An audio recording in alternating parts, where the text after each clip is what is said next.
with this, we move on to the demo that we have to show to you. We work on with different kind of stakeholders and in different ways. But we have two public tools, and they came into existence because of different stories that have led us building the ID. I would like to invite Hamida to share why we created Voice Speller. Thank you, Himanshu, for putting me on the spot, literally. I'm Hamida, and I'm actually in another life and probably in many other parts of this world. I'm a freelance journalist. A couple of years ago, I published a video report which looked critically at one of the redevelopment projects that was happening during the pandemic. And immediately after the video report went online, there was a barrage of comments. They were insulting my religion, they were insulting my identity, and even more, they were insulting my integrity as a journalist. Those comments cut really, really deep. I remember feeling very frustrated. I remember not knowing what to do. And when I did go to friends and I asked them what I should do, they would be like, oh, it's just, online stuff. And you know how that happens. There's not a lot you can do. Even when I tried reporting the comments, it didn't work because they were very particularly nuanced in the ways they were targeting me. So the best I felt I could do was just sign out of all of my accounts and not go back for a couple of months. And after a couple of months, when I did decide to go back, I couldn't shake off the feeling of fear. I couldn't shake off the feeling of extreme isolation and frustration that I felt from not having had any avenues to do anything about it.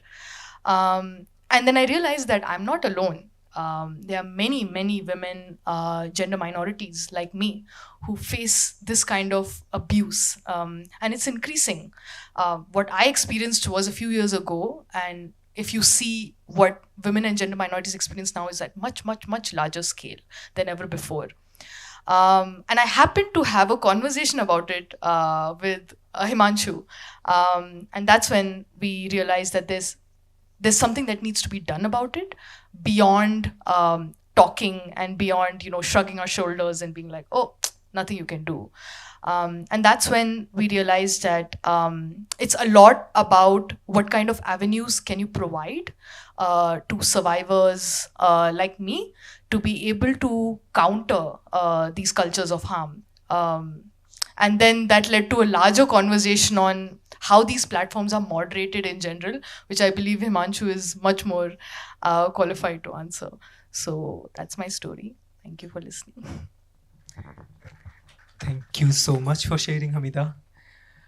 So, when we started thinking about it, there are a lot of philosophical questions and technical questions to be answered. One is, who defines what is abusive, right? That who has the power to tell that this is abusive and this is not? And there are very different ways to answer this. For us, we ground ourselves, the people who are harmed, we think that they have the power to decide what is abusive, right? Then we looked at the larger ecosystem and we start thinking about there are toxicity classifiers. So these are the models, AI models that can detect real time what is abusive, right? So we were learning why a lot of comments on these platforms are not being removed, because now you can automatically detect that these are challenging comments. Turns out to be that a lot of them are not made for the languages and cultures that we come from.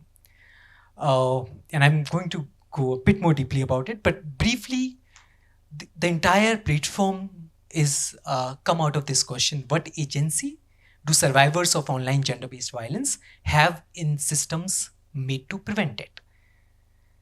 And wait, sorry. So this is Voice Speller. If you create a lot of YouTube content, let's say YouTube content, and then you are facing a lot of abuse, toxicity on the platform, you put together the details of the video, we crawl a lot of information on it, we rate all the conversations across different attributes, This is done by the toxicity classification models that are employed all across platforms. And then you can tell us where is it that it has failed into detecting this, right? And we use that information, we collect that data, feed that back into the systems, back into the models which were not able to detect it. You can also go ahead, there is an option to use, and this is an experiment that we were doing. You can also get real-time help with a lot of tools and helplines. You can also go ahead and use AI models to answer a lot of these toxic comments if you want. So this is an experiment where we are doing where persona-based replies, can it nudge these conversations online? So these AI models can help you choose different personas, which you can use then to automatically generate replies to a lot of these hate comments. And we experienced very interesting things with it when we launched it. So basically, this is how this works. There is a survivor who comes, they paste where is it that they are facing a lot of abuse. We collate all of that data, looks at the systems that are meant to protect them. Are they working? If they are not working, this survivor can help us know where they are not working. This data is then fed into, this goes into accessing a larger community of influencers, researchers, data scientists who can use this to build stories, find stories, run counter campaigning. And the people who are the survivors, they decide who has the access to this data. And over the course of time of running this, we came across very interesting examples of algorithmic failures, which tell you about how the culture of abuse changes. So there is a word in Hindi for prostitute. I'm sure all of you will know this. And that word, when the platforms started detecting it and when these models started picking that up, people started using two emojis for this. One of that emoji is of run. So run. The other one is of sun. So together they becomes run and then day. And then people will start commenting them in young women, especially the ones who were creating feminist content, into their posts. So you see, this harm is not something that's grounded in one time spot. Depending upon how the systems get better to protect them, the culture of harm is going to evolve, right? And it's very important that we have tools and ways in which we keep a track of it and have mechanisms and systems that keep on filling the loop in which we detect these new ways of harm and feed them back in. But this is just around the prevention of harm. You can access this tool at voicevalor.dignityindifference.org. The other thing that we came across is that how do you counter this harm? This is on preventing it, right?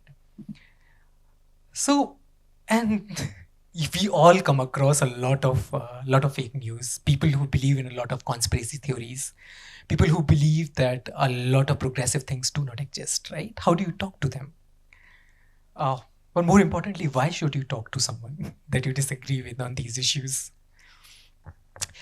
One thing is that we are always going to be people that we are going to disagree with this. But it's very difficult to talk to people when you know that they are clearly wrong in believing what they believe in, right? It's one thing if someone has a very strong point for the political or belief that they have, but how do you talk to someone when they believe in something that they are entirely wrong about, right? So we started with that. In the background, we started to see if information is problem, right? If we give people information, will that change how they think about this issue? Apparently not. People could be very smart, but can still believe in something just because it aligns with their political identity. So to think that people are dumb to believe in propaganda or misinformation is, I think, very wrong way to ground that discussion. Smart people can believe in things that are very wrong. And all of us are more biased than all of us think. The other thing is around also how political identities shape our beliefs. And there is this really great paper, and I always find this fascinating.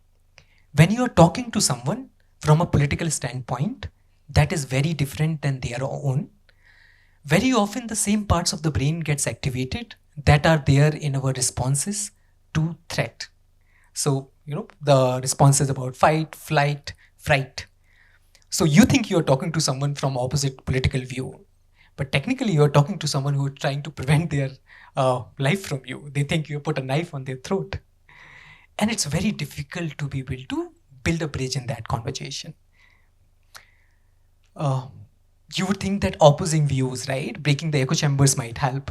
But there is building evidence on the idea that opposing views can actually lead to more polarization, right?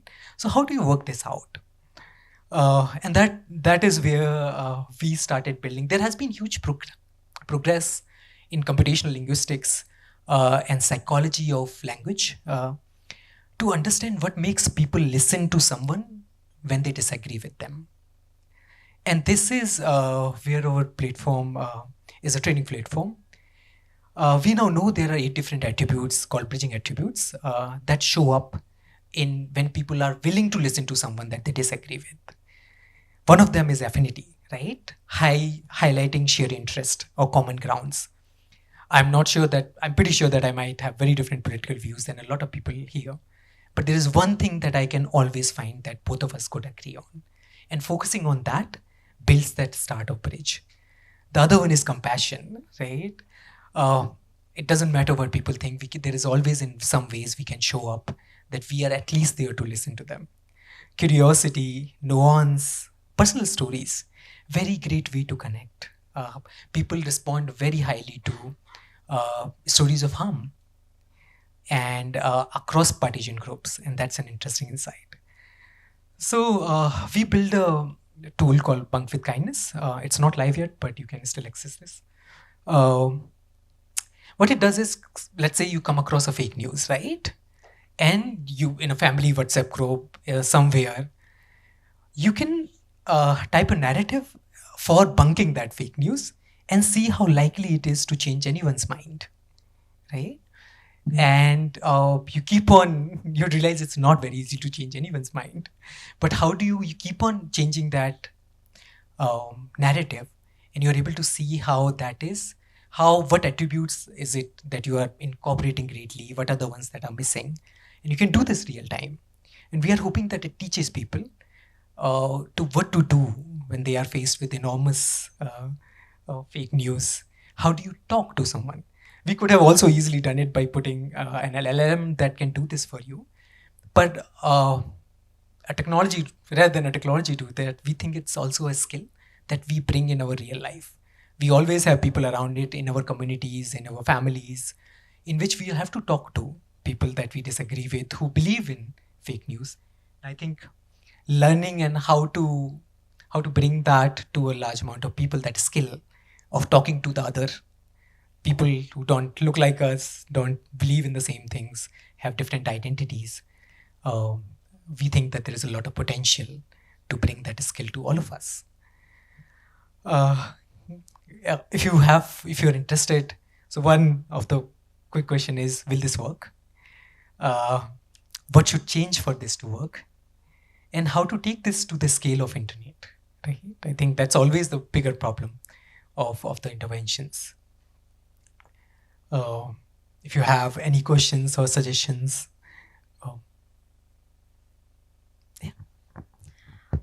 Not the suggestion or anything, but one kind of reflection is that the platform like this is necessary, as you said.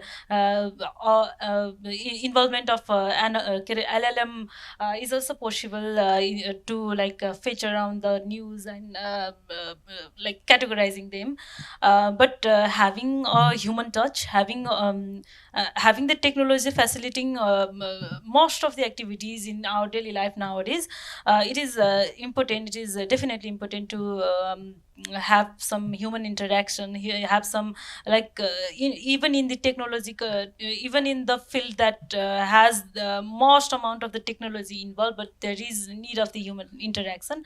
And I think I believe this platform will be a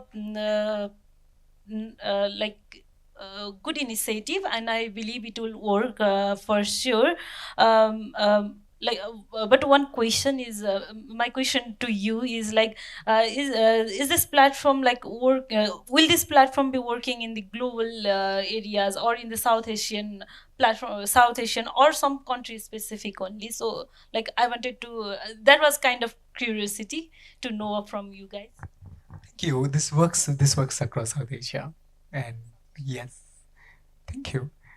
Yes, and I think there is a lot of what does being a human means when you're constantly surrounded with AI chatbots and increasingly algorithmic prevalence of them. So that's very interesting about how do you humanize those narratives. And thank you. Does anybody else have any questions or reflections? Hmm. Yes, please. Thank you.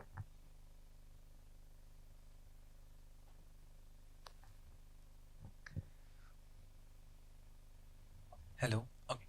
I just wanted to ask in the last slide or the slide before that. Okay, so there's a number of attempts, right? What does that mean? I just wanted a bit of clarity on This that. is me trying to learn this.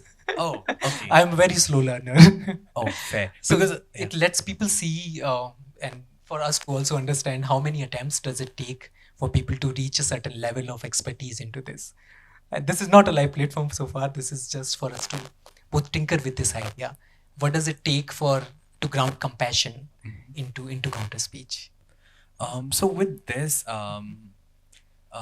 something that really concerns me is grammar, because of course, like again, for me personally, it took a lot of time to unlearn being a grammar Nazi, basically. So with this, right? A lot of the times when someone shares the story or a narrative, and that is able to successfully change someone's attitude towards a certain community, towards a certain identity, towards a certain event, a lot of the time the grammatical mistakes or the touches that are added by things like particular dialect or coming from a certain community, coming from a certain age group, slangs, things like that are the things that add the personal narratives that make the story more human, right? And those are the ones that are more impactful. So with this analysis, with this narrative evaluation, I wanted to know, again, because this platform is not live yet, what are the things that you think could be added to make sure that the slangs and again the inside jokes, maybe if it's in South Asia, some Bollywood reference and things like a dialogue, probably things like that make it more human. But again, how would this platform evaluate that? And again, grammatical errors as well, because if completing the question, um, under narrative evaluation, if the narrative that someone has typed out is not grammatically correct, will it cause the person to will it cause the evaluation to lean more towards red and not towards green, which may lead the person to put it into chat gpt, and now there is no nuance left, and that again makes it much less human, right? So again, just the intersection of speaking language and grammar, how would that look in this platform? Thank you. Very important question. Because of I will take the first one first. Is about this. So this technical architecture for these models is slightly bit different. That these are not language models. How the evaluation at the back end is happening is that it's only encoder based model. So that puts them in a very different category than language models that are heavily grammar sensitive, right? And the collection, these models are also trained on real internet data.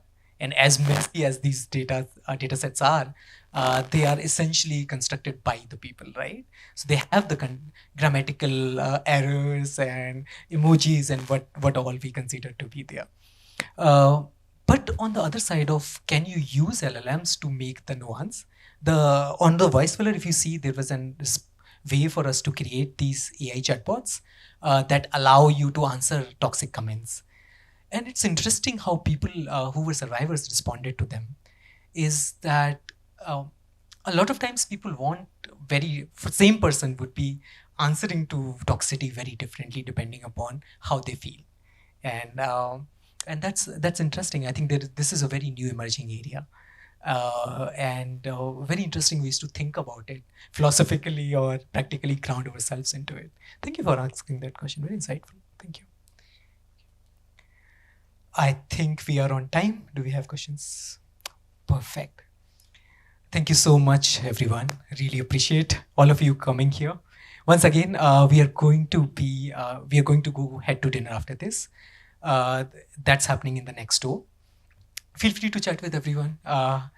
Figure out what are the things that you found inspiring, what are the things that you liked, what are the things you didn't like, and how to change them.